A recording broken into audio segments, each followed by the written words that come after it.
Et yo l'équipe, ravi de vous retrouver aujourd'hui pour cette nouvelle vidéo et je vais vous présenter une fourmi exceptionnelle. Une fourmi qui est probablement le Graal de beaucoup d'éleveurs. Nous sommes face à la Dinomyrmex giga, ou gigas, ou je ne sais pas. Mais bon, vous avez compris. Elle avoisine justement les 3 cm, on peut en voir jusqu'à 34 mm, bref, c'est énorme, c'est hyper impressionnant. Anciennement, elle était nommée Camponotus giga, en même temps, c'est vrai que son physique fait penser à une Camponotus, même si elle est bodybuildée, très clairement, elle est vraiment énorme, épaisse, et c'est aussi pour ça que le transport de cette fourmi est vraiment très délicat. Et moi ici personnellement, j'ai reçu un colis hyper soigné avec vraiment un emballage de fou furieux, réduisant les chocs pour elle et permettant, j'imagine, une meilleure survie. Et d'ailleurs, maintenant ça fait presque une semaine qu'elle est à la maison, je touche du bois, elle est toujours en vie. Dites-vous que beaucoup en reçoivent et ça meurt après 2-3 jours, tellement que c'est délicat au transport. Bref, surtout que vous savez, les transporteurs c'est compliqué, et vous le savez également, ça ne vient pas d'Europe, ça vient bien d'Asie, donc c'est vraiment délicat. Bref, pourquoi je vous dis tout ça? Parce que il ne faudra pas s'attendre à... Enfin voilà, c'est difficile quoi, c'est une espèce très délicate, donc faut croiser les doigts, mais faut pas y mettre trop d'espoir non plus pour ne pas être déçu. Ici je vous montre vite fait avec une latte, mais on est forcément, la latte est devant vous au plus proche, l'espèce est en recul dans une aire de chasse, donc on peut pas bien se rendre compte, mais vous voyez que voilà, les 3 cm on y est sans problème. Pourquoi je dis qu'il faut pas se faire trop d'espoir, c'est qu'il y a tellement peu de réussite que c'est complexe, que en termes de retour d'élevage on n'a pas trop d'informations non plus. Bref, moi j'ai fait mon petit setup tranquille, vous allez voir, je vais vous montrer dans les images, et je croise les doigts, et j'espère aussi que vous m'enverrez de la force entre guillemets, pour que celle-ci prospère et que je puisse, je vais dire au moins, tenter de réussir. Parce que, comme je le dis, il faut pas trop espérer, je croise les doigts, mais voilà, Voilà, bref, passons.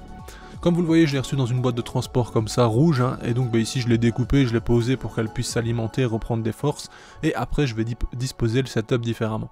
J'ai fait un petit test aussi, voir quelle était sa préférence, côté humide ou non, elle a choisi tout de même un côté humide, mais avec le substrat plutôt sec, bref, je vous en parlerai un peu plus tard.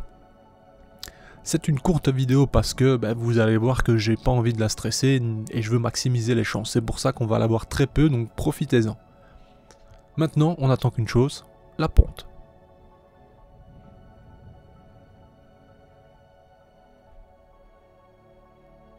Lors de ces images, il y a maintenant 6 jours, je l'ai laissé bien tranquille. Je lui ai enlevé forcément la nourriture parce qu'elle en a plus besoin. Je vais la traiter un peu comme une Camponotus en soi, une bonne alimentation au début et ensuite je la laisse faire. Et on peut s'apercevoir que madame a pondu. Et ça c'est une excellente nouvelle. Elle est toujours en pleine santé. Je le remarque parce que elle est très réactive, très fluide. Elle a un mouvement fluide, y a pas de... elle n'est pas étourdie, elle cherche pas où elle est. Enfin, elle est vraiment très lucide et ça c'est très rassurant. Avec l'expérience, j'ai pu me rendre compte, maintenant je sais voir quand une reine n'est plus en forme ou n'est pas en forme ou quand elle va y passer. Parce qu'il y a des signes qui montrent que c'est pas une reine qui est en pleine santé. Pour le coup, ici j'ai vraiment quelque chose de... en très bonne santé, j'ai pu l'observer correctement, elle n'a pas d'impact au gastre ou qu'importe à quel endroit, donc j'imagine que le transport ne lui a pas été fatal, du coup elle n'a pas reçu d'énormes coups je pense, donc voilà, je croise les doigts, on est sur une bonne base, ça c'est presque sûr. Comme vous le voyez, on voit son petit abri que je lui ai fait est assez humide, le substrat ne l'est pas pour autant, parce qu'ils ne font pas justement surdoser l'humidité, ce n'est pas nécessaire, loin de là, donc ici je ne remettrai plus d'humidité du tout jusqu'à temps que toute la condensation s'enlève, et je vous dis déjà qu'on arrive sur la fin de vidéo, j'espère sincèrement que cette découverte va vous motiver également, vous allez m'envoyer de la force j'espère. Si on peut atteindre les 250-300 likes, ça me ferait vraiment plaisir parce que ça, ce que je vous propose à l'image, c'est réellement une dinguerie. Donc j'espère franchement que vous le comprendrez. Dites-vous que c'est des sommes folles pour en avoir ici, et on peut aller jusqu'à des 300, 400, 500 euros, bref, passons. Sur ce, je vous dis à bientôt l'équipe, on croise les doigts, je vous donnerai des nouvelles, que ça soit négatif ou positif, et on se dit à bientôt pour de nouvelles vidéos. Bye l'équipe.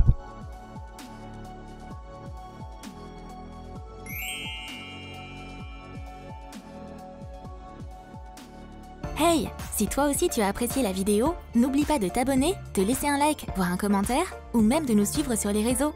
Merci et à bientôt l'équipe.